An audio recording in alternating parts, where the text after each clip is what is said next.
आता माझ्या भावा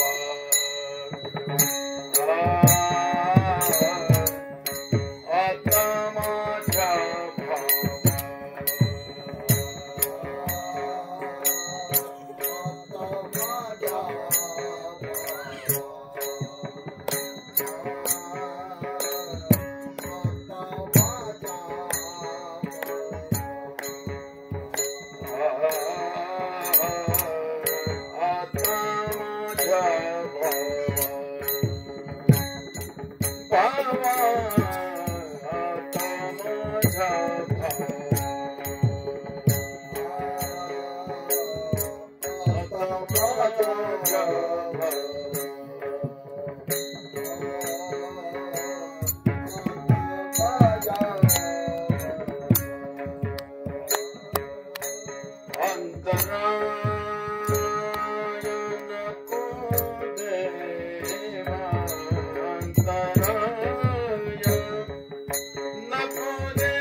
सद्गुरु तुकाराम महाराज, गुरुवर्य रामकृष्ण महाराज, गुरुवर्य वंशी महाराज, सद्गुरुदेव महाराज की जय.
आता माझ्या भावा अंतराय नको देवा, आले भागाते करीतो तुझे नाम उच्चारितो. दृढ माझे मन पायी राखावे बांधून, आले भागाते करीतो तुझे नाम उच्चारितो. तुका म्हणे वाटे नको कुठो देऊ पाटे, आले भागाते करीतो तुझे नाम उच्चारितो. विठ्ठला ओम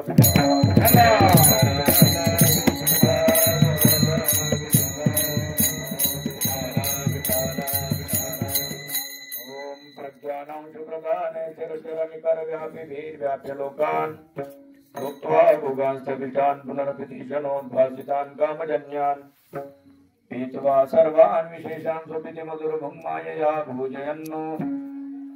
माया संख्यातुर्यं परममृतमजं ब्रह्म यत्तन्नतोऽस्मि.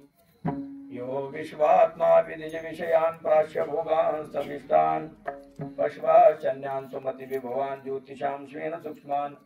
सर्वानेतान् पुनरपि शनैः स्वात्मनि स्थापयित्वा हित्वा सर्वान् विशेषान् विगतगुणगण पात्वसौ नस्तुरीयः. अजं रुक्मिणी प्राणसञ्जीवनन्तं परं धाम कैवल्यमेकं तुरीयं. प्रसन्नं प्रपन्नार्तिहं देवदेवं परब्रह्मलिङ्गं भजे पाण्डुरङ्गं. पाण्डुरङ्गाकरो प्रथमं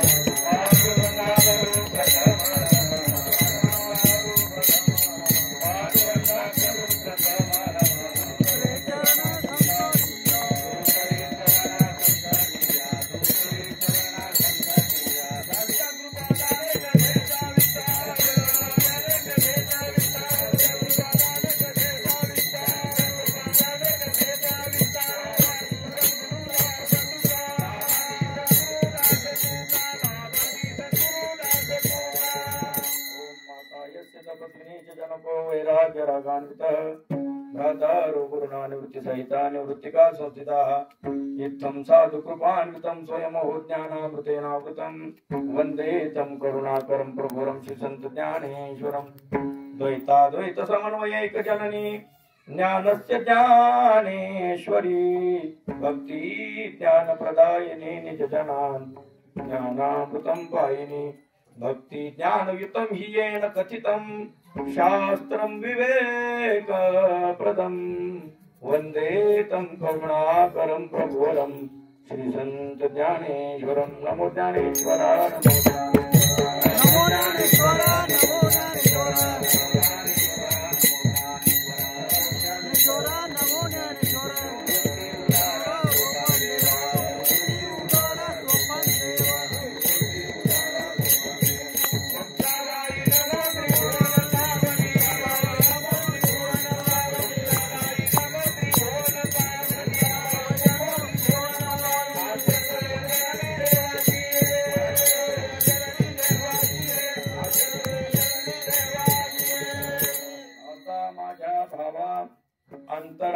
नको देवा आले भागाते करीतो तुझे नाम उच्चारितो। माऊली महावैष्णव श्री संत ज्ञानराज माऊलींच्या कृपेने सर्व साधू संतांच्या परमकृपा आशीर्वादाने आज विशिष्ट ठिकाणी विशिष्ट समय भगवत चिंतन सेवेकरता उपस्थित केला गेलेला अभंग अशा स्वरूपाचा आहे। जगद्गुरु संत श्रेष्ठ तुकोबराय यांचा मागणीपर प्रकरणातील हा अभंग आहे। भगवान पंढरीनाथाच्या समोर जगद्गुरु तुकोबराय उभे आहेत आणि पंढरीनाथाकडे आपल्याला जीवनामध्ये प्राप्त झालेल्या भक्तीचा, ज्ञानाचा किंबहुना योगाचा जो काही लाभ आहे, जो काही योग आहे, त्या योगाचा क्षेम व्हावा, सांभाळ व्हावा याकरता महत्वाचं मागणं मागतात की माझ्या भावनेला तडा जाता कामा नये। कारण ज्या भावनेच्या योगाने हे देवा तू जोडलास तो भाव नष्ट होण्याची शक्यता असते। म्हणून त्या भावामध्ये आणि माझ्यात अंतराय म्हणजे विघ्न येता कामा नये। आता माझ्या भावा अंतराय नको देवा, हे देवा माझ्या भावनेमध्ये कुठल्याही प्रकारचा अंतराय येता कामा नये। जर व्यावहारिक दृष्टीने चालत आलेले जे काही माझं काम असेल, चालत आलेला जो काही खटाटोप असेल, व्यापार असेल, तो माझा मी करत राहील, आले भागाते करीतो। परंतु हे करत असताना मी तुझं नाम उच्चारण करण्याचं जे माझं कर्तव्य आहे ते मी करत राहणार आहे। आले भागाते करीतो तुझे नाम उच्चारितो। आणि हे तुझं चिंतन करत असताना माझं मन तुझ्या पायाशी, तुझ्या स्वरूपाशी दृढ अशा स्वरूपाने बांधून ठेव। दृढ माझे मन पायी राखावे बांधून। आणि हे देवा तुझ्या प्राप्तीचा जो मार्ग सापडलेला आहे, आता तुझ्या दर्शना व्यतिरिक्त अनेक मार्ग येतील, अनेक प्रकारचे मार्ग अडथळे निर्माण होण्याचा प्रयत्न करतील, परंतु जर ते वाटेला आलेले फाटे जर लागले तर त्या फाट्याला मला तू फुटू देऊ नको। तुका म्हणे वाटे नको फुटू देऊ फाटे। आणि माझ्या वाट्याला आलेलं कर्म मी करत राहील। आले भागाते करीतो तुझे नाम उच्चारितो। असा हा अभंगाचा सरळ सरळ भाव आहे। विठ्ठल विठ्ठल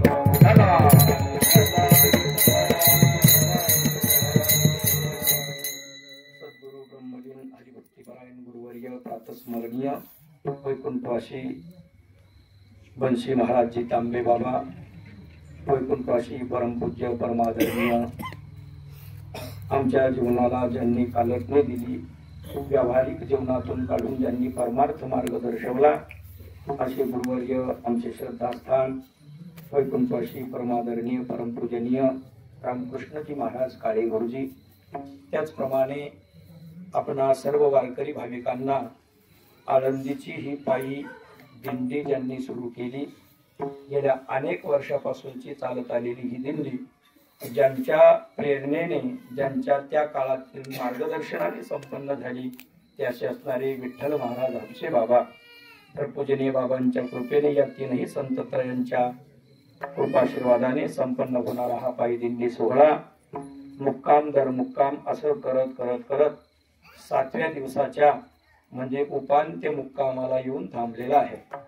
आज ज्या संत राज कान्होबारायांचं आपण दर्शन घेतले आहे, ते संत कान्हो पाठकांची ही महाराजांची ही भूमी आहे। तर ही भूमी म्हणजे नुसती भूमी नाही, तर हे साक्षात तीर्थक्षेत्र आहे। या तीर्थक्षेत्राच्या स्थलावरती समाधी स्थळाच्या त्या ठिकाणी जाऊन आपण दर्शन घेतलेलं आहे। दर्शन अगदी व्यवस्थित शांततेत त्या ठिकाणी पार पडलेलं आहे। दर्शन घेऊन हरिपाठ करत करत करत दरवर्षीच्या नियमानुसार जवळजवळ 35-40 वर्षापासून नियमाने ही दिंडी या वस्तीवर येऊन थांबते। ही वस्ती आदरणीय परमपूजनीय या परिसरामध्ये चांगल्या प्रकारचं ज्यांचं नाव लौकिक आहे, प्राचार्य श्री हरिभक्तीपरायण अनिल तुकाराम पाटील साकोरे सर, त्याचप्रमाणे त्यांचे बंधू श्री हरिभक्तीपरायण सुनील भाऊ साकोरे, या दोन्ही बंधूंच्या घरी आपण उतरतो। इथं उतरण्याचं कारण त्यांच्या मातोश्री पूजनीय गुरुजींच्या काहीतरी कृपा आशीर्वाद म्हणा, काहीतरी म्हणा, कोणत्या तरी संयोगाने योगधर्माने ओळख झाली आणि या ठिकाणी मुक्कामाला सुरुवात झाली। गुरुजी असेपर्यंतही इथेच दिंडी उपांत्य दिवशी थांबायची. त्यानंतर मग आळंदीमध्ये आपण प्रवेश करायचो. चालत आलेली जशीची तशी परंपरा आपण ही स्वीकारली. मार्ग दावून गेले आधी दयानिधी संतते तेनेची पंथे चालू जाता न पडे गुंता कोठे काही. आणि म्हणून तर गुंता पडत नाही, अडथळा निर्माण होत नाही. त्याचं कारण काय की ज्या संत महात्म्यांनी हे त्यागातून निर्माण केलेलं कार्य आहे आणि त्यांच्यावरती नितांत श्रद्धा भाव तुमचा आमचा असल्यामुळे, त्या भावपूर्वक अंतकरणाने तुम्ही चालत असल्यामुळे ही दिंडी अखंडतया तेव्हापासून आज तागायतपर्यंत चालू आहे. आणि या दिंडीची सेवा सुद्धा त्याच पद्धतीने चालू आहे.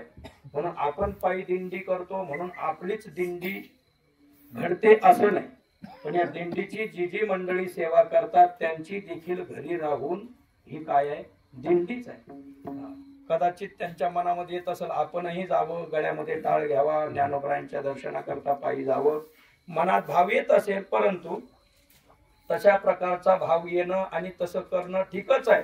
पण जरी देखील घडलं नाही तरी या वारकऱ्यांची सेवा या माध्यमातून ज्ञानोबरायांची त्यांची ही दिंडीच आहे. विठ्ठल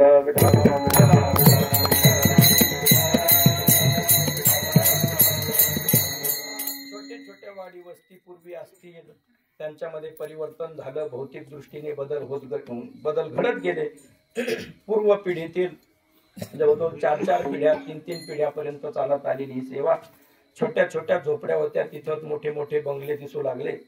आणि उत्तर पूर्व जी माणसं असतात ते उत्तर कालामध्ये दिसत जरी नसले, पण पूर्व कालातील दिलेले संस्कार ही उत्तर पिढी जोपासत असते. येथ वडील जे जे करीती तया नाम धर्मो ठेविती येर अनुष्ठिती सामान्य सकळ. ज्ञानोबरायांनी फार गोड शब्द वापरला. त्या दिवशी मला वाटतं कीर्तनामध्ये कुठेतरी ओवी निघाली आणि त्या ओवीवरती सहज कटाक्ष टाकला. त्यावेळेस कळलं, म्हणलं करीती आणि अनुष्ठिती हे 2 क्रियापद का वापरले.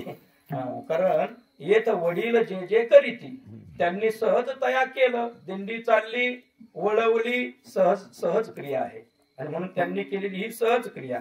पण त्यांनी केलेल्या सहज क्रियेला येर अनुष्ठिती, त्यांच्या पिढीतील आलेले पाल्य, त्यांच्या पिढीतील येणारी आगामी पिढी ही काय करत असते, आपल्या वाडवडिलांनी करून ठेवलेली सहज क्रिया, पण त्या क्रियेला धर्म असं नाव देऊन तिचं अनुष्ठान केलं जातं. ती सहज ते करत नाही, अनुष्ठान समजून करतात, प्रयत्नपूर्वक करतात, अट्टहासाने करतात.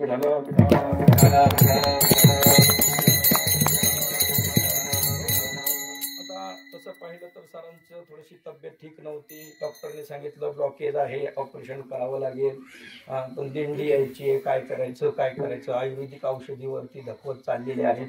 परंतु ॲलोपॅथीचा देखील आश्रय आहे, उद्या तपासणी आहे. पण दिंडी यायची म्हटल्यानंतर त्यांनी येणं नाकारलं नाही, अगदी उपस्थित झाले. आणि तसंही आजचा हा धावपळीचा दिवस होता. त्यांच्या वहिनी आदरणीय नाव काय निवडून आले, मेघना दीपक साकोरे या मताधिक्याने निवडूनही आल्या शिंदे गटाच्या माध्यमातून. आणि एवढी सर्व धावपळ असताना सुद्धा, अभिनंदनाचे फोन चालू असताना सुद्धा अगोदर वारकऱ्यांचं अभिनंदन करणं त्यांनी श्रेष्ठ समजलं. म्हणजे येर अनुष्ठिती सामान्य सकळ.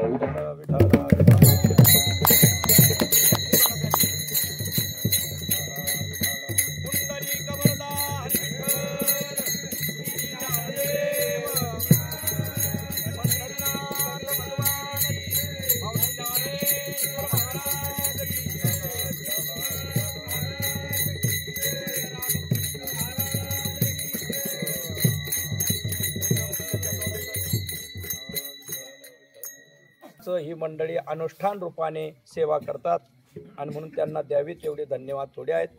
सद्गुरू रामकृष्ण महाराज काळीगुरुजींचे आशीर्वाद त्यांना लाभतच राहतील, लाभत आहेत. आणि इथून पूर्वीच्याही काळामध्ये त्यांनी केलेली सेवा त्यांच्या आईसाहेब वैकुंठवासी झाल्या. पण घरातील ही मंडळी त्या काळात लहान असतील, पण ते संस्कार दृढ मनावरती झाले. आदरणीय आमच्या ताईसुद्धा संगम कोणतं गाव नाही पुण्यामध्ये संगमवाडी ना, सौदागर पिंपळे त्या ठिकाणाहून आचारी सेवा करण्याकरता स्वतः उपस्थित झाल्या. म्हणजे आपल्या मातोश्रीने दिलेले संस्कार त्या ठिकाणी सासरी गेल्या तरी ते विसरल्या नाहीत. दरवर्षी या ठिकाणी येऊन वारकऱ्यांना चांगलं भोजन देण्याकरता स्वतः स्वयंपाक त्या करतात आणि त्याही उपस्थित आहेत. तसेच सरांचे मामा श्री क्षेत्रशील पिंपळगाववरून दत्ता मामा, त्याचप्रमाणे आजपर्यंत भेट नव्हती, माहिती आहे 4 बंधू हे म्हणून एकनाथ मामा ते देखील उपस्थित झालेले आहेत. सरांचे प्राचार्य सरांचे इतर जे स्टॉप मेंबर आहेत ते सुद्धा भेट देऊन गेलेले आहेत. पाटील सर, दौंड सर वगैरे आहेत या ठिकाणी. आणखीही बरीचशी मंडळी आहेत. दिंडीतील पायी वाटचालीमध्ये अगदी सुरुवातीपासून जे उपस्थित होते हरिभक्तीपरायण श्री हरी महाराज वागचौरे, हरिभक्तीपरायण पूजनीय आमचे ऋषिकेशजी महाराज वागचौरे, 2 वागचौरे, एका भगवंताला लाभल्यानंतर काही कमी तिथं राहत नसतं. त्यानंतर शिवाजी भाऊ मुंबईकर ते उपस्थित आहेत. वयोवृद्ध ज्येष्ठ श्रेष्ठ सर्व मंडळी, गुरुजींच्या काळापासून वारी केलेली ही सर्व साधक मंडळी आहेत. ज्ञानोबरायांची जशी वारी तशी पंढरीनाथाची सुद्धा 15 दिवसाची पायी वारी करणारी ही निष्ठावंत वारकरी मंडळी आहेत. दौलू भाऊ वगैरे, अशोक भाऊ, ही सर्व मंडळी. त्याचप्रमाणे गायकामध्ये गायनाची सुंदर सेवा करणारे वारकरीनिष्ठ गायन, केवळ गायक म्हणून जीवन जगणारे नाही, हसत खेळत विनोदी वृत्तीने दिवस जो आहे चिंतनामध्ये घालवणारी मंडळी. श्री नामदेव तात्या अंक सुंदर सेवा दुपारी त्यांनी केली. म्हणून जाणतेनो गुरु भजिजे, तेने कृतकार्य होईजे. जैसे मूळ सिंचने सहजे, शाखा पल्लव संतोषती. दृष्टांत का असतो, सिद्धांत काय असतो, सुंदर जेवढं आपल्याला सुचेल आपल्या आपल्या छोट्याशा सोचीने का होत नाही, परंतु सागर उपसण्याचा त्यांनी प्रयत्न केला. सुंदर चिंतन मांडलं. त्याचप्रमाणे तात्या आहेत शेषराव तात्या. शेषराव तात्या म्हटलं की नेवासा तालुक्याचं नाक आहे. कशाच्या बाबतीमध्ये? वारकरी भजनाच्या बाबतीमध्ये. आणि म्हणून ही सर्व ज्येष्ठ श्रेष्ठ मंडळी आतापर्यंत सेवा ज्यांची आपल्याला लाभली, ज्यांची संगती लाभली, हरिभक्तीपरायण त्र्यंबक भाऊ दिघे वैकुंठवासी झाले, परंतु त्यांचं जे भजन आहे ते अविरत अखंड सर्वांनी जोपासलं आणि त्याच परंपरेने ही परंपरा चालू आहे. अनेकदा शिस्तीची दिंडी असा उहापोह केला जातो, पण केवळ सरळ रांगेत आणि एकच पिशव्या घेऊन चालणं म्हणजे शिस्तीची दिंडी नसते. जी दिंडी सुरू झाली आणि कधीच बंद पडत नाही त्या दिंडीला शिस्तीची दिंडी म्हणतात. विठाला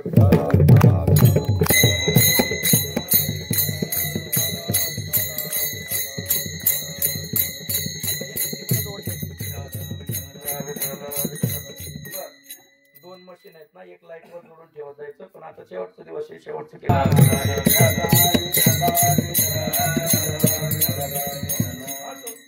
शिस्तप्रिय दिंडी. शिस्तीची दिंडी म्हणजे काय तर सकाळी रामकृष्ण हरी, पहिलं मंगलाचरण, तृतीय मंगलाचरण, नंतर काकड्याचे अभंग, भुपाळ्याचे अभंग, क्रमशः पहिल्या दिवशी पहिली मालिका, दुसऱ्या दिवशी दुसरी मालिका, अशा पद्धतीने. नंतर पूजेची ओळ, भुपाळ्या संपल्यानंतर पूजेची ओळ झाल्यानंतर वासुदेव झाल्यानंतर प्रकरण येते आंधळे पांगळे, मुका बहिरा, जोगी, या पद्धतीने गवळणी, मग निळोबरायांच्या गवळणी, तुकोबरायांच्या गवळणी, या पद्धतीने चौचरणी ज्याला जशा जशा आठवतील त्या पद्धतीने. ज्ञानोबरायांच्या गवळणीने समारोप, ज्ञानोबमाऊली, भजन, नंतर वाराचे अभंग, नाटाचे अभंग, निवडक अभंग, हरिपाठ, रात्री कीर्तन आणि दुपारच्या मुक्कामाला प्रवचन, अशी ही चालत आलेली परंपरा अविरत अखंडित टिकणं, याचं नाव शिस्तीची दिंडी.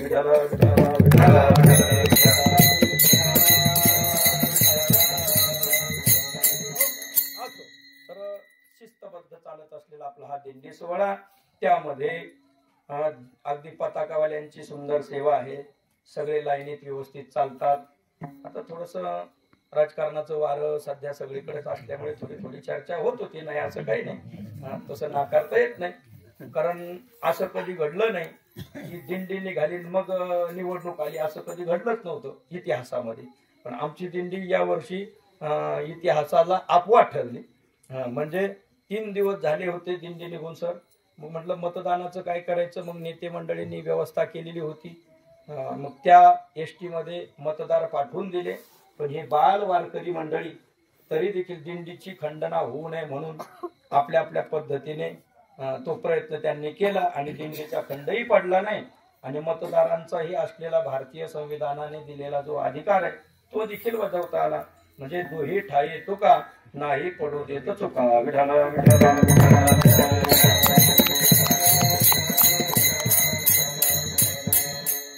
पताकावाले, नंतर बिगर पताकावाले, रथ चालक, संपूर्ण रामकृष्ण तरुण मंडळ, रथाचं डेकोरेशन करणारी विद्यार्थी मंडळ, नंतर रथाच्या पाठीमागे जी घोडी आहे त्याच्यावरती पकवास ठेवून दिवसभर मृदंगाची सेवा करणारे आमचे विशाल महाराज, अनिकेत महाराज, तुकाराम महाराज, आणखी वादक आपला कानिपनाथ वगैरे ही सर्व मंडळी सुंदर वादन केलं. बरं, टाळकरी म्हणून मुख्य भूमिका या वर्षी जर कोणी केली असेल ती सर्वात महत्वाची भूमिका रामकृष्ण आश्रम बालक विद्यार्थी मंडळींनी. बरं, या सर्व विद्यार्थ्यांनी अगदी पहिल्या दिवसापासून तो आज तागायतपर्यंत आतापर्यंतच्या मुक्कामापर्यंत कोणीही एसटीत किंवा आपल्या साधनामध्ये बसलेलं नाही. एक दोन विद्यार्थी अपवाद वगळता सर्व या छोट्या छोट्या विद्यार्थ्यांनी नेवाशावरून इथपर्यंत पायी पायी प्रवास करत हे आलेले आहेत. दिवसभर टाळ वाजवत बरं महाराज आले वाजवा म्हणलं की चालूच. हात दुखतोय का काय सांगण्याची सोय नाही, पण कुठलीही तक्रार न करता ही मंडळी इथपर्यंत आली. तर त्यांना देखील आश्रमाच्या वतीने शुभ आशीर्वाद, धन्यवाद देण्यापेक्षा शुभ आशीर्वाद देऊया आणि पुढच्या भावी जीवनामध्ये शुभेच्छा देऊया की आपण जे निष्ठेने काम करतो ते निश्चित फलदायी होत असतं. आता या दिंडी सोहळ्यात आपण चालतो, थकतो, पण याचा उपयोग कधी होतो जेव्हा तिळे तिळे पुण्य साचा पडे. एका दिंडीमध्ये आलो, पहिल्या दिवशी आडवा टाळ वाजत होता, आज आडवा टाळ वाजत नाही. याचा अर्थ आपल्याला टाळ कसा वाजवायचा, कारण भजनाचा मुख्य प्राण जर काय असेल तर तो टाळ असतो. कारण टाळ शब्दाचं ताल शब्द आहे, ताल पासूनच टाळ शब्द झाला. कारण मुख्य जी दोरी आहे भजनाची ती तालावर असते. कदाचित थोडा बहुत स्वर कमी जादा झाला तो चालतो, पण ताल जर गेला की मग तो प्राणच गेला असं त्याचा अर्थ आहे. म्हणून तालावरती सर्व गणित आहे. मग ताल धरणारी, टाळ वाजवणारी ही बालवारकरी मंडळी आणि त्यांच्या पाठीमागे मग गायक वृंद, त्यांच्या पाठीमागे सेवा देणारे विनेकरी बाबा. यावर्षी विनेकरी कधी कधी अदल बदल होत राहिले. पूजने श्री हरी महाराज, नंतर यमा तात्या, त्यानंतर मग आमचे बाल वारकरी करण महाराज, ही सर्व मंडळी विनेची यांनी सेवा केली. पाठीमागे तुळशीवाल्या माता भगिनी, त्यांनी तुळशीची वृंदावन घेऊन तिथून इथपर्यंत प्रवास केला. आपल्याला मोकळं चालणं जड वाटतं, मग एवढं मोठं ते वृंदावन डोक्यावर घेऊन दिवसभर चालायचं. ती सेवा त्यांनी केली. कलशाची सेवा केली. माता भगिनींनी पाठीमागं भजन म्हणण्याची सेवा केली. कधी कधी गप्पा होत होत्या, नाही असं नाही, परंतु ते आता धरायचं आपण नाम घेता वाट चाली यज्ञ पाऊला पाऊली. पण आता नेहमी भजनच होत नसतं. जसं भोजन करत असताना केवळ भाकरी पिठलं नाही चालत, त्याच्यासोबत कांदा, त्याच्यासोबत लिंबू, अजून लोणचं, थोडस असं गोल गोल हात फिरायला कधी कधी लागतं. नुसतंच लोणचं खाऊन पोट भरत नसतं आणि नुसतंच भाकरी खाऊन भरतं, परंतु मग नुसत्याच भाकरीने चावट जीभ असल्यामुळे जमत नाही, म्हणून त्याला तोंडी लावायला थोडस दुसरं वापरावं लागतं. तसं आहे. नुसतंच भजन दिवसभर केलं तर आपला तितका भाव नसल्यामुळे तेवढं भजन जरी घडलं नाही, परंतु थोडस तोंडी लावण्यापुरत्या गप्पा करत करत आणि मुख्य भजन करत करत आपण इथपर्यंत आलात, म्हणून सर्वांना धन्यवाद. आणि आपली रथाची सेवा म्हणजे वळकटी वगैरे ठेवून ज्या रथामध्ये येत होती तो असणारा टेम्पो श्री रामेश्वर भाऊ रोडे, फार मोठी सेवा. बरं, 2-3 वर्षापासून त्यांची आपल्याला सेवा. 2-3 वर्षापासून या भाविकाने डिझेलचा सुद्धा खर्च घेतला नव्हता. या वर्षी आग्रह करून थोडासा डिझेलची सेवा फक्त आम्ही केलेली आहे आणि त्यांनी सांगितलं जर तुम्हाला मला द्यायचा असेल तर मग दुसरा टेम्पो पहा. आणि असं त्यांनी स्पष्ट बजावलेलं. म्हणजे सेवा भाव अंतःकरणात आहे, गुरुजींच्या विषयी दृढ भाव आहे. आणि या सर्वांना अगदी नियोजन व्यवस्थित जिथल्या तिथं करणारे आपले पांडुभाऊ सर्वांना माहितीचे सांगण्याची गरज नाही. कारण त्यांच्याच मुखासमोर त्यांची स्तुती त्यांनाही आवडत नाही आणि मला सुद्धा तोंडावर स्तुती करता येत नाही. तोंडावर स्तुती करणं माझा स्वभाव नाही. म्हणून सुंदर सेवा आहे. असो, ज्याला त्याला आपल्या आपल्या सेवेचं हे फल मिळणार आहे. शिवाजी भाऊ वगैरे या मंडळींनी आयुष्यभर या दिंडीची सेवा केली, नियोजन केलं. त्या दिवशीच बोलत असताना सुंदर विषय चालला. तात्याने सुद्धा आज दिंडीच्या काही आठवणी सुंदर सांगितल्या. तर हा सर्व जो रामकृष्ण भक्त परिवार आहे ना, यांचा एकमेकामध्ये हा एकोप आहे. कुठल्याही प्रकारचं कुठल्याही पक्षाचे जरी याच्यात असतील पण कुठल्याही प्रकारचं राजकारण भजनामध्ये कीर्तनामध्ये कधी येत नाही। एक अगदी व्यवस्थित शिस्तबद्ध सर्वांचं अंतःकरण असल्यामुळे या परमार्थाचा आनंद आहे। आणि म्हणून मी नेहमी मला गर्व वाटतो, कधी कधी या आश्रमापेक्षाही मोठा आश्रम मिळाला असता, मिळतही होता तो टाकून आपण आलो। ऋषिकेशजी महाराजांना माहिती आहे हरिद्वार क्षेत्रामध्ये आश्रम मिळत होता, तो टाकून आलो। त्यानंतरही आणखी आश्रमांची जबाबदारी येण्याचा संभव होता पण तरी देखील बरोबर टाळत राहिलो का, कारण आश्रम हा छोटा जरी असला पण हा आश्रम चालवण्याचं सौभाग्य मला प्राप्त झालं याचा मला स्वाभिमान आहे। कारण सद्गुरू वैकुंठवासी रामकृष्ण महाराज काळेगुरुजी आणि आदी करून वारकरीनिष्ठ महात्म्यांनी टिकवलेला संप्रदाय, ही परंपरा चालवण्याचं सौभाग्य जर आपल्याला प्राप्त होत असेल तर यापेक्षा नाही या आनंदाशी जोडा। विठाला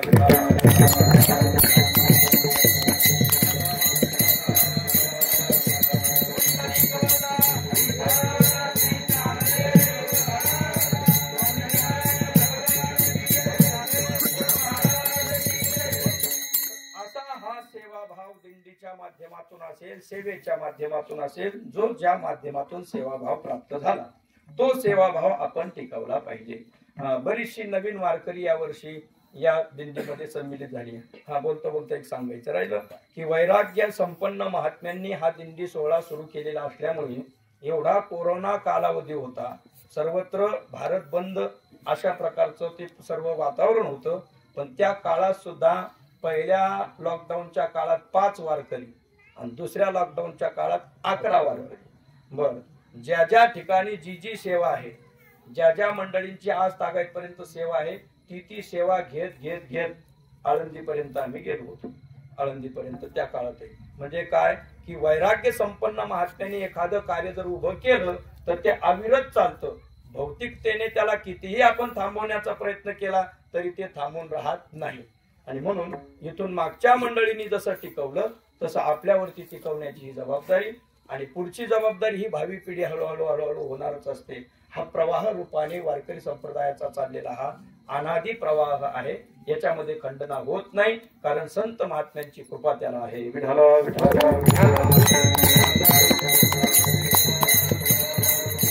संत कृपा झाली इमारत फळाली, वारकरी संप्रदायाची ही इमारत आहे। असो तर चालत असलेला हा दिंडी सोहळा, त्यातली ही उपांती दिवसाची सेवा, एवढा सर्व उहापोह करण्याचं कारण काय की कीर्तन सेवा ही आजची ही समारोपाची सेवा आहे, आणि म्हणून सर्वांचा नामोल्लेख सर्वांना धरून या ठिकाणी त्याचा एक समारोप या पद्धतीने केलेला आहे। आणि अवघ्या काही मिनिटांमध्ये आपण अभंगाचा काहीसा भाव पाहणार आणि नंतर थांबणार, कारण पुढेही बहुत करणे आहे। पुढचं करणे माहिती आहे सर्वांना, कारण वाटचालीचं कीर्तन हे नियम म्हणून असतं। यामध्ये फारच अभंगाचा अर्थ झालाच पाहिजे, पदाचं चिंतन झालंच पाहिजे, फार दृष्टांत दिलेच पाहिजे असा आग्रह नसतो। रूप पाहतापासून म्हणजे रामकृष्ण हरीपासून तो ज्ञानदेव तुकाराम पर्यंत 1 तासाची संपूर्ण सेवा असावी, ही चालत आलेली परंपरा। विठ्ठला विठ्ठला विठ्ठला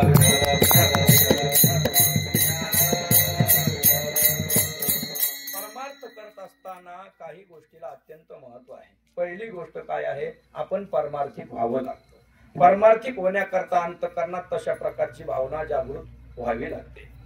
काही मंडळी जसं सर्वांच्या समवेत एक नादी लागून का होत नाही, परंतु कीर्तनाला जातात, नंतर पारायणाला जातात, हळूहळू वारीला जातात, आणि तिकडे गेल्यानंतर माळकरी होऊन येतात। पुढच्या वर्षी निष्ठावंत वारकरी माळकरी म्हणून दिंडीमध्ये सम्मिलित होतात। हा भाव त्यांच्यामध्ये निर्माण होतो, कारण याला एक क्रम आहे। कोणतीही गोष्ट ही क्रमाने आणि वेळ आल्याशिवाय होत नसते, क्रमानेच ती होते आणि वेळ आल्यानंतरच ती घडत असते।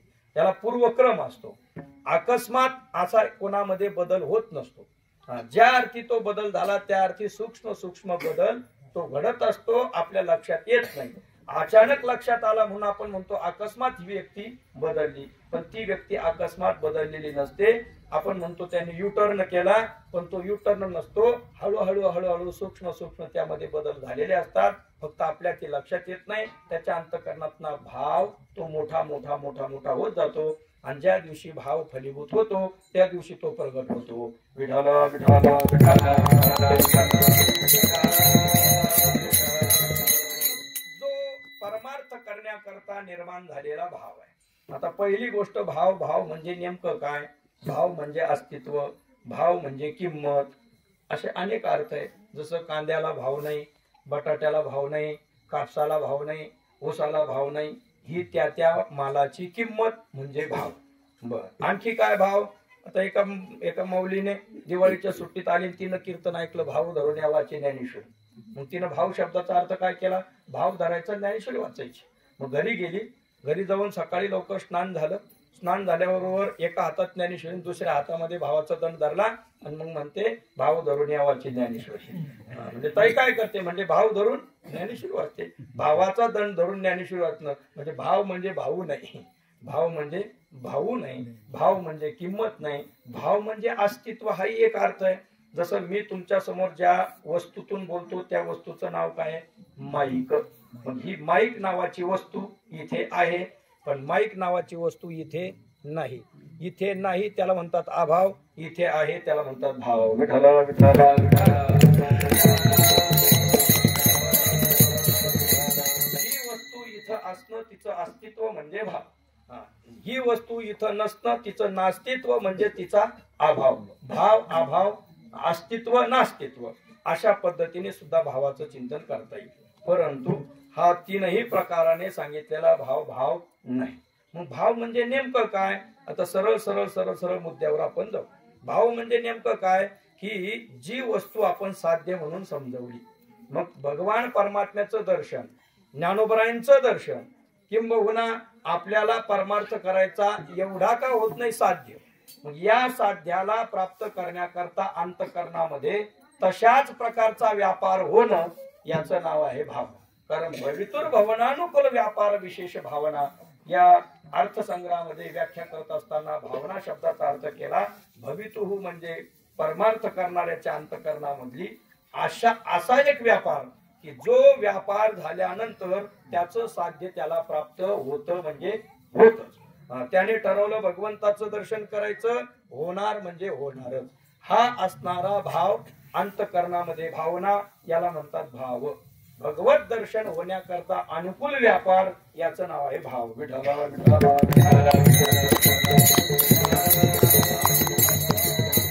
बर, भाव दिसणारा पदार्थ नाही, भाव दिसणारा पदार्थ नाही, तो दिसत नाही, परंतु तो असतो. त्याचं अस्तित्व मानावं लागतं. कसं? त्याचं अस्तित्व असं आहे, तो जर असेल तर दुसरं काहीच लागत नाही, हे त्याचं अस्तित्व आहे. भाव जर असेल तर दुसरं काही लागत नाही. काही न लगे एक भावाची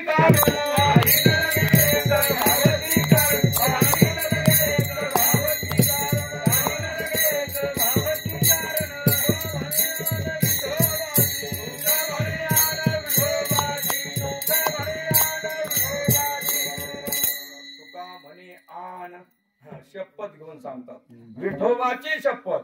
आणि शपथ घेत असताना कुणाची घेतली जाते? जो आपला अत्यंत प्राणप्रिय आहे त्याची काय घेतली जाते? शपथ घेतली जाते.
जीवापेक्षा जी वस्तू आवडते तिची शपथ घ्यावी लागते. बहु आवडसी जीवापासून या. कानडिया विठोबा तू आम्हाला प्राणापेक्षाही प्रिय आहेस, म्हणून त्याची शपथ घेऊन सांगतात की काही न लगे एक भावची कारण. भावच फक्त कारण आहे. कशा करता? भगवत दर्शनाकरता किंवा तुम्ही जे साध्य ठरवलं ते साध्य प्राप्त होण्याकरता काय कारण आहे? भाव कारण आहे. हा जो भाव आहे तो असा पदार्थ आहे, तो दिसत नाही पण दिसणाऱ्या पदार्थापेक्षा पॉवरफुल आहे. दिसणाऱ्या पदार्थापेक्षा पॉवरफुल आहे. आता आपण हे जे भजन करतो, टाळ वाजवतो, हे दिसणारे पदार्थ आहे. टाळ वाजवणं, मृदंग वाजवणं, कीर्तन करणं, या सर्व गोष्टी प्रगट स्वरूपामध्ये आहेत. परंतु ह्या करत असताना भाव जो पदार्थ आहे ना तो अप्रगट अशा स्वरूपाचा आहे. भाव अंतःकरणामधला तो न दिसणारी वस्तू आहे. पण न दिसणारी वस्तू जरी असली पण त्या वस्तूमध्ये एवढी ताकद आहे की देव कधी दिसत नाही. देव हा निर्गुण निराकार आहे. त्याला कुठलाही आकार नाही, रूप नाही, सर्व व्यापक आहे. पण सर्व व्यापक असलेल्याला भाव बळ्याकडे रविनाकडे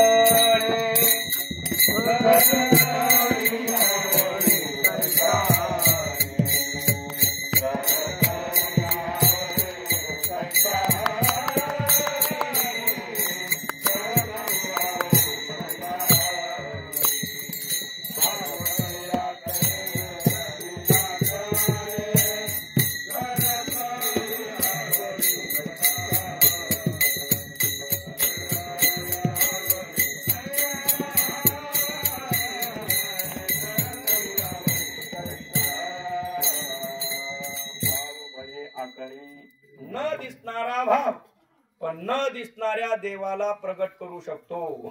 न दिसणाऱ्या देवाला दुसरं कोणीच प्रगट करू शकत नाही. येरवी ना कळे, त्याला कोणाच्याही पदरात पडत नाही. न दिसणारा देव सर्वत्र आहे. या वस्तूत आहे, इथं आहे, तुमच्यात आहे, माझ्यात आहे, सगळीकडे. सगळीकडे मंदिरातही तोच आहे, मंदिराच्या बाहेरही तोच आहे, आणि मंदिर नसलेल्या जागेवर सुद्धा तोच आहे. सगळीकडे तोच आहे. पश्चिम, पूर्व, पश्चिम, उत्तर, दक्षिण, ऊर्ध्व, अध सर्व दिशांना भरून सगळीकडे परिपूर्ण, ज्याप्रमाणे सर्वत्र संपूर्ण गगन जैसे त्या पद्धतीने सर्वत्र असणारा तो देव पण दिसत नाही. मग न दिसणाऱ्या देवाला दिसवण्याची ताकद कोण ठेवतं? त्याचं नाव भाव आहे. भाव. न दिसणाऱ्या देवाला दाखवण्याची ताकद फक्त कोणामध्ये? भावामध्ये आहे. तुका म्हणे भाव जवळी धरुनी आणि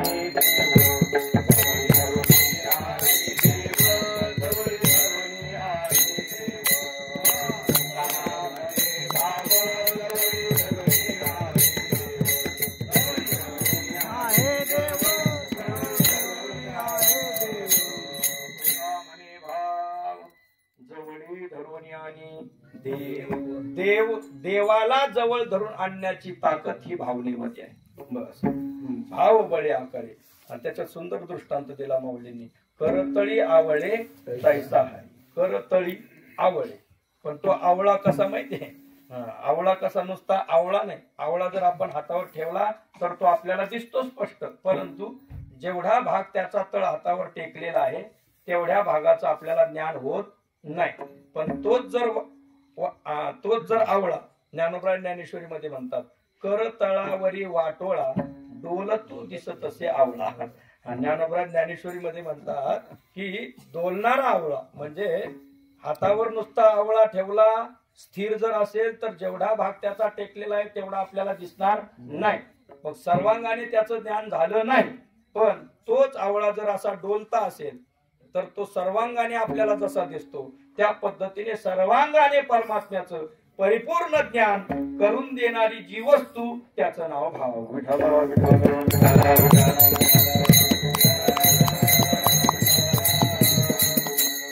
असा हा जो भाव आहे ना, हा भाव निर्माण होतो. उपदला भाव निर्माण होतो, पण तो देवाच्या कृपेशिवाय, देवाच्या प्रसन्नतेशिवाय तो सिद्धीला जात नाही. मग त्याकरता जगद्गुरु तुकोबराय मजल दर मजल करत करत अंतःकरणामध्ये निर्माण झालेला भाव पंढरीनाथाच्या दर्शनाला जातात, देवासमोर उभे राहतात आणि देवाला विनंती करतात, देवा तुझं दर्शन ज्या भावामुळे झालं तो माझा भाव नष्ट होऊ देऊ नको. अभंगाचं पहिलं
आता माझ्या भावा अंतराय नको देवा. देवाच्या समोर तुकोबराय उभे आहेत. देवाने काहीतरी मागा आग्रह धरला आणि तुकोबराय मागतात, आता माझ्या भावा अंतराय नको देवा. कारण एक तर मनुष्य जन्म मिळत नाही, मनुष्य जन्म मिळाला तर दुर्लभ असलेला भाव निर्माण होत नाही. मग दुर्लभ असलेला भाव माझ्या अंतःकरणामध्ये जागृत झाला देवा, तो आता नष्ट होता कामा नाही. उपजला भाऊ तुझे कृपे शिथे जाओ. आणि हा जसा देवाविषयीचा भाव आहे, मग तुम्ही म्हणाल देवाविषयीचा भाव. जगद्गुरु तुकोबराय देवाकडे मागणं मागतात. आपण चाललो ज्ञानदेवाकडे. मग देवाकडे तुकोबरायांनी मागितलेला भाव तुम्ही ज्ञानोबरायांकडे जाताना कसं मागता? तर त्याचं कारण असे, अवतार पांडुरंग नाव ठेविले ज्ञानी लोपले ज्ञान जगी हित नेनते कोणी. अवतार पांडुरंग परमात्म्याचा अवतार म्हणजे कोण आहे? ज्ञानोबराय आहे. जसं तुकोबरायांनी मागणं मागितलं भगवंताकडे, तसं तुम्ही आम्ही सर्वांनी पायी प्रवास करून आणखी भजन म्हणून अंतःकरणामध्ये भाव निर्माण झालेला भाव. आता उद्या ज्ञानोबरायांच्या दर्शनाला आपण जाणार. 4-5 वाजेपर्यंत आळंदीमध्ये पोहोचणार. नंतर पताका वगैरे तिथं ठेवून दिंडीचा तिथं आरती वगैरे होईल. नंतर दर्शनाला तुम्ही जाणार. मग ज्ञानोबरायांच्या समाधीचं दर्शन घेत असताना ज्ञानोबरायांच्या समोर काय मागायचं? आता माझ्या भावा अंतराय नको देवा. हे ज्ञानदेवा, माझ्या भावा अंतराय नको. कितीही कष्ट कितीही अंतराय झाले तरी आम्ही दिंडी सोडली नाही. निवडणुकीची अडचण आली त्यावर मात करून आम्ही भाव अंतःकरणामध्ये होता म्हणून आलो. अगदी तळापासून तो शेंड्यापर्यंत कापूस फुटलेला तसाच होता, वेचायचा राहिला होता. पण देवा ज्ञानदेवा तो सुद्धा आम्ही सोडून आलो. म्हणून भाव अंतःकरणात आहे म्हणून या गोष्टी घडल्या. एवढा अट्टहास घडला, भजन घडलं, चिंतन घडलं. त्याद्वारा ज्ञानोबरायांकडे काय मागायचं? तुमच्या विषयीची निर्माण झालेली ही श्रद्धा, हा विश्वास, हा भाव अंतःकरणामध्ये असाच ठेवा. त्यामध्ये कुठल्याही प्रकारचा अंतराय म्हणजे विघ्न येऊ देऊ नका. विघ्न येत असतात. एक वारी केली पण पुढच्या वारीला जर म्हैस व्यायला झाली तर अंतराय येऊ शकतो. अंतराय येणं साहजिक आहे. एवढंच नाही, तुम्ही जर परमार्थ करू लागले तर देवी देवता सुद्धा विघ्न आणत असतात. का? कारण परमार्थ करून करून तुम्ही जर देवत्व प्राप्त केलं तर त्यांना कोणी विचारणार नाही. हा भाव त्यांचा असतो. जसं एखाद्या क्षेत्रामध्ये, भौतिक क्षेत्रामध्ये एखादा मोठा नेता असेल तर तो दुसऱ्या छोट्या नेत्यांना मोठं होऊ देत, काहीतरी कारस्थान करून बरोबर जागेवर आणतो त्याला. तसं इतरही ही सर्व इकडं सुद्धा राजकारण चालतं ना, नाही असं नाही. इंद्रादिक देवता, ब्रह्मादिक देवता कोणतं ना कोणतं कारस्थान करून या भावनेला तडा कसा जाईल असं वातावरण निर्माण करत असतात. आणि म्हणून देवाकडेच आपण विनंती करायची. असं आहे, काही गोष्टी आपल्या स्वाधीन असतात त्या आपण प्रयत्नाने करू शकतो. पण ज्या गोष्टी आपल्या स्वाधीन नाही त्या गोष्टी परमात्म्यावरती सोपवून द्यायच्या असतात. भाव निर्माण होणं देवाच्या कृपेनेच घडतं आणि भावाचा आलेला योग तो त्याचं क्षेम होणं सांभाळ होणं हे सुद्धा देवाच्या कृपेशिवाय शक्य नाही. एक वेळेस सांगू का, प्राप्त होणं सोपं आहे. बर, एक दिंडी केली सोपं आहे, पण सुरू केलेली वारी आयुष्यभर टिकवणं कठीण आहे. तिचा सांभाळ करणं कठीण आहे. एखादी सेवा स्वीकारली दिंडीची सेवा स्वीकारली, पण ती सेवा शेवटपर्यंत टिकवणं अवघड असतं. बरं, हत्ती घेणं सोपं आहे, पण हत्ती पोचणं त्यापेक्षा काय असतं, अवघड असतं. कठीण योगाहुनी क्षेम चुकलिया होतोशीन,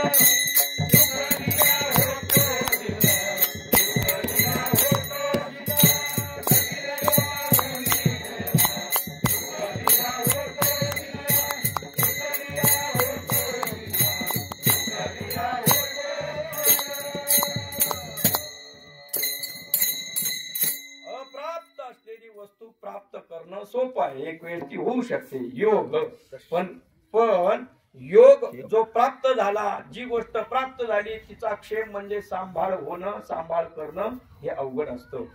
दुर्लभ असलेला भाव अंतःकरणामध्ये निर्माण झाला त्याचा योग झाला, पण निर्माण झालेला भाव नष्ट न होऊ देण्याकरता अंतःकरणामध्ये क्षेम त्याचा सांभाळ होण्याची गरज आहे. मग ज्याने तो निर्माण केला त्याच्यावरती सोपवून द्यायचा. जसं साकोरे वस्तीवरती यायचं आहे, इतर वेळेस आलो, आता दिंडीत आलो म्हणून काही नाही, पण इतर वेळेस आलो आणि कुत्र जर भू भू भू भू करू लागलं तर कुत्र्याला हाड हाड म्हणण्यात वेळ घालवायचा नाही, कारण तुम्ही कुत्र्याला किती जरी हाड म्हटलं तरी तो आपलं ऐकत नाही. कोण कुत्रा कोणाचं ऐकत नाही, आपलं ऐकत नसतो. कुत्रा आपलं ऐकत नसतो. जसं ही व्यवहारातली ही कुत्रे आपलं ऐकत नसतात, तसं आपल्या अंतःकरणातही काही कुत्रेच आहेत. काही आपल्या अंतःकरणात पाळलेले काही कुत्रेच असतात, पण ते कुत्रे आपल्याला आवरत नाही. काम, क्रोध, लोभ, दंभ, अहंकार या गोष्टी आपल्याला आवरत नाहीत, अनावर असतात. मग या गोष्टींना आवरण्याकरता काय करायचं, तर मालकाला हाक मारायची, सर सुनील भाऊ आहेत का आतमध्ये? मग त्यांनी जर म्हटलं हो हो थांबा थांबा, राम राम, श्याम श्याम, नमस्कार, जय हरी, रामकृष्ण हरी, झाल्याबरोबर कुत्र शांत. कारण डायरेक्ट कोणाबरोबर कनेक्शन आहे, मालकाबरोबर. डायरेक्ट मालकाबरोबर कनेक्शन असलं की मधली कुत्री भू भू करत नाही. तसं आपलं सुद्धा कनेक्शन हे कोणाशी असलं पाहिजे, भगवंताकडे असलं पाहिजे. आणि म्हणून तुकोबरायांनी निर्माण झालेला भाव स्वतःकडे रक्षण करण्याची जबाबदारी ठेवली नाही, हा भाव रक्षण करण्याची जबाबदारी देवाकडे ठेवली. म्हणून देवा माझ्या भावा अंतराय नको अंतराय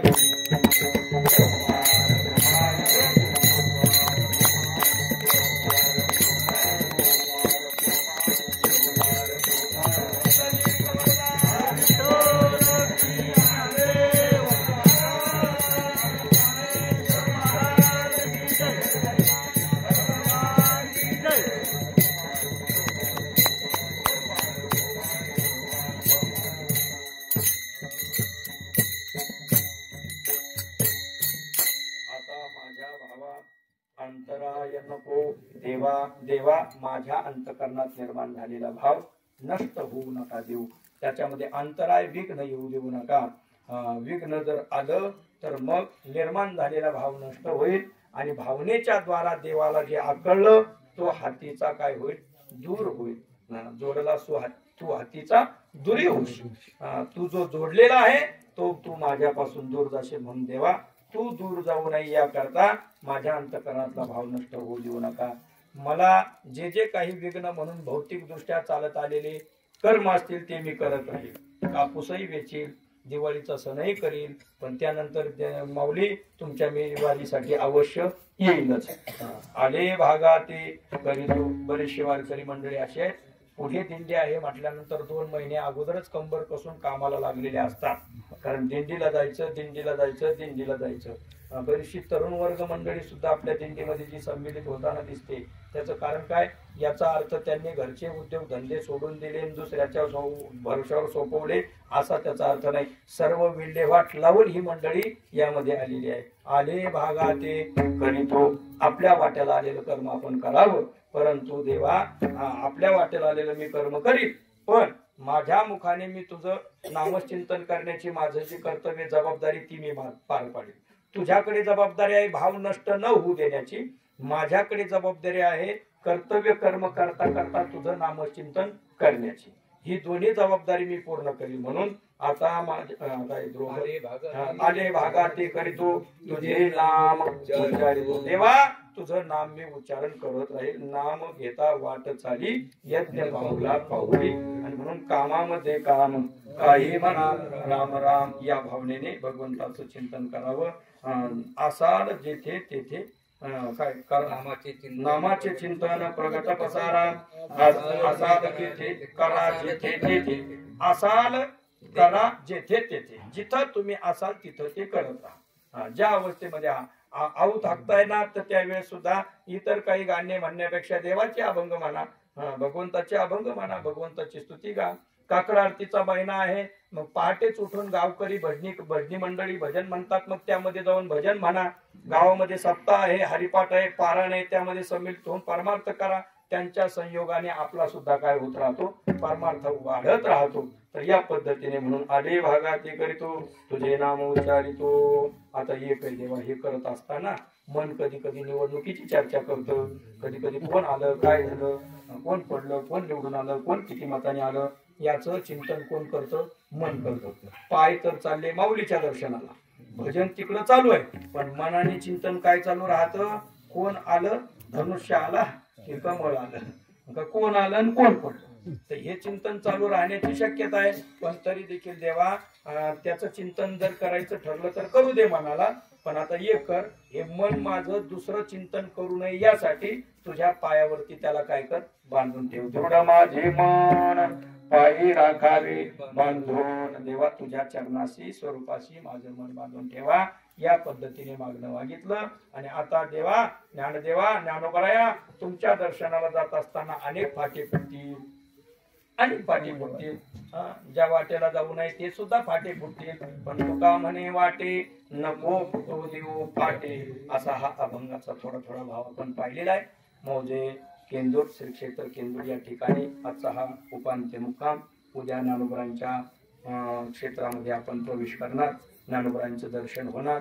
ज्ञानोबरांच्या चरणी हीच प्रार्थना करायची की ज्ञानोबरा, आमची सुरू झालेली ही वारी तुम्हीच दरवर्षी बरोबर आमच्याकडून पूर्ण करून घ्या. तुमच्याविषयी निर्माण झालेला भाव आमच्या अंतःकरणामध्ये असाच तेवत असू द्या, अशी प्रार्थना करा.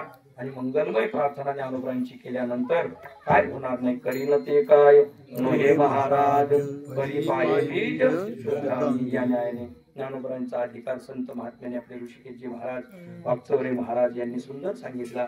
भाऊने सुद्धा त्या दिवशी ज्या क्षेत्रातून आपण निघालो त्या क्षेत्राचं वर्णन केलं. नेवासा म्हणजे काय, काय उभी घेतली, त्रिभुवन एक पवित्र अनादि पंचकोश क्षेत्र, जगाचे जीवनसूत्र. नेवाशाचं न ऐकलेलं महात्म्य त्या दिवशी ऐकायला मिळालं. म्हणजे जिथून आपण चाललो ती भूमी आणि ज्या ठिकाणी चाललो तिथल्या ज्ञानोबरांचं वर्णन. यात्रे अलंकापुरा येते विठ्ठला श्री हरी महाराजांनी सुंदर चिंतन केलं. त्या दिवशी ऋषिकेशजी महाराजांनी पहिला कोणता अभंग होता आपला, कृपाळू उदार, ज्ञानोबरांचं चिंतन केलं. ज्ञानोबराय कसे कृपावान आहेत, कसे दयाळ आहेत. मग त्या ज्ञानोबरांच्या दर्शनासाठी आपण चाललो. पण पुढे आपला मुक्काम आला तो कान्हूर मेसाई. मग कान्हूर मेसाई मध्ये मुक्काम असताना मेसाई देवीची शक्ती प्राप्त व्हावी म्हणून धाव घाली आहे. आता पाहते सकाळी या अभंगावरती चिंतन झालं. या पद्धतीने चिंतन आणखी कोणाचं झालं कीर्तन? विशालनी काय घेतलं होतं आपण? पुण्यवंत व्हावे घेता सज्जनाची नावे. असं चिंतन सर्व ऐकायला मिळालं. या द्वारा चिंतन घडलं, प्रवचनाच्या माध्यमातून चिंतन घडलं. ही सर्व अभंग श्रवण करण्याकरता मिळाले. नाम घेत घेत आपण वाट चालली, त्याचंही पुण्य मिळालं. हे संपूर्ण पुण्य म्हणून जाणते न गुरु भजे. आजची सुद्धा सेवा झालेली आहे. आणि हे सर्व घडण्याकरता गुरुचं भजन करा म्हणून त्यांनी सांगितलं. गुरु सेवा करा, गुरुसेवेविषयी श्रद्धा ठेवा. सुंदर चिंतन झाली. अजूनही विद्यार्थी मंडळींची अपेक्षा होती कीर्तन करण्याची. तो रुद्रा, करण, आपले तुकाराम बुवा हे 2-4 जण मला म्हटले त्या अगोदर आम्ही पण कीर्तन करू, एक जर मिळाला चान्स तर. पण जर ही कोणी आली नसती तर मग तुम्हाला दिला असता का, असं आहे ना. शेवटी कसं आहे, मोठ्याचा आला गाडा तसा थोडासा नियम लागू करावा लागतो. असो, ज्या ज्या वेळेस सेवा आपल्याला योग्यता प्राप्त होईल त्या त्या वेळेस दिली जाईल. सध्या आपण अभ्यास चांगला करायचा आहे. आडे भागात करीतो. आपल्या वाट्याला सध्या अभ्यास भगवंताने दिलेला आहे, तो आपण करावा. मृदंग वाजवण्याचा, टाळ वाजवण्याचा, म्हणण्याचा हा संपूर्ण अभ्यास आहे. आणि कोणती गोष्ट अकस्मात येत नसते, निरंतर तिचा अभ्यास केला किती येत असते. म्हणून मनाला अभ्यासाची सवय लावायची. मग आहे ना, लावी मग शरीर असो अथवा असो अथवा जाऊ. तेवी सदभ्यासी निरंतर चित्ताची परमपुरुषाची मोहर लावी मग शरीर असो अथवा जाऊ. ही अभ्यासाची परमगती आहे. हे शरीर राहो की जाऊ, परंतु आपण अभ्यासामध्ये ठेवावं अशा पद्धतीचं चिंतन आहे. असो, तर ही विद्यार्थी मंडळी त्यांची इच्छा होती तर त्यांचं कीर्तन झालं नाही, पण योग्यता प्राप्त झाल्यानंतर होईल. असो, तर झालेली ही वाटचालीतली संपूर्ण आढावा आपण घेतलेलाच आहे असं समजून वेळ आपली झालेली आहे. श्री साकोरे परिवाराने आपल्या दिंडीची सुंदर व्यवस्था केलेली आहे. दरवर्षीप्रमाणे ताई सुद्धा उपस्थित आहेत. सुंदर आज भोजन ते म्हटले काय बनवायचं, मिक्स भाजी बनवू का काय बनवू. अगोदर निरोप दिला होता, म्हणलं वारकऱ्याचा आवडता मेनू. वारकऱ्याचा आवडता मेनू काय, पिठलं आणि भाकरी. या पद्धतीने मग चपाती असेल काय असेल, पण पिठलं म्हणलं की मग अगदी मेलेलं सुद्धा मड उठून बसलं. मेलेलं सुद्धा उठलं. पिठलं म्हणजे तिरडीवर चाललेलं सुद्धा उठलं, असं भाऊसाहेब महाराज म्हणायचे. लातूरचे होते भाऊसाहेब महाराज. सुंदर कीर्तन करायचे. त्यांचं पिठलं म्हणलं की मड्यावरच सुद्धा उठलं. विठाला विठाला असो, चांगल्या प्रकारची व्यवस्था आहे.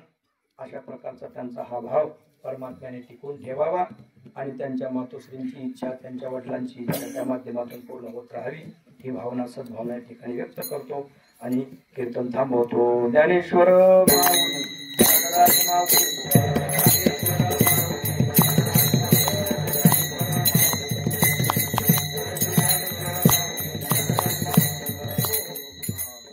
वाटे नको फोटो देऊ फाटे. एक बोलण्याच्या ओघामध्ये नाव राहून गेलं. ज्यांनी सुंदर आपली ही सेवा केली ना, काय म्हणतो त्याला, प्रदर्शन काय शूटिंग, तो इंग्रजी शब्द झाला, चित्रीकरण करण्याचं काम केलं आपले राजू भाऊ. पहिल्यांदाच या वर्षी दिल्लीमध्ये संमिलित झाले. रांजणगावचे पंचकोशी परिक्रमेमध्ये छान त्यांची सेवा असते. आपल्या दिंडीत सुद्धा पहिल्यांदाच आले. सर्व वारकऱ्यांची सेवा त्यांनी स्वीकारली. दिंडी करता काय कमी आहे काय नाही बरोबर सूचना करत राहतात. चांगलं प्रेम आहे. त्याचप्रमाणे शिस्तीत दिंडी आणण्याचं काम केलं आपले चोपदार एकनाथ भाऊ जंगले. आता जंगल्यांना जंगले मिळाले, त्यामुळे काम बाकी राहिलं नाही. दुसऱ्याचं मध्ये गोष्टीचं कामच नाही. असं सुंदर सेवा आहे. सर्वांना नतमस्तक होऊन, सर्वांच्या चरणी नतमस्तक होऊन सर्वांना भगवान परमात्म्याने क्षेम आयु आरोग्य देव अशा प्रकारची भावना या ठिकाणी व्यक्त करूया आणि कीर्तन लांबलेली ही सेवा थांबवतो. विठ्ठल जय जय.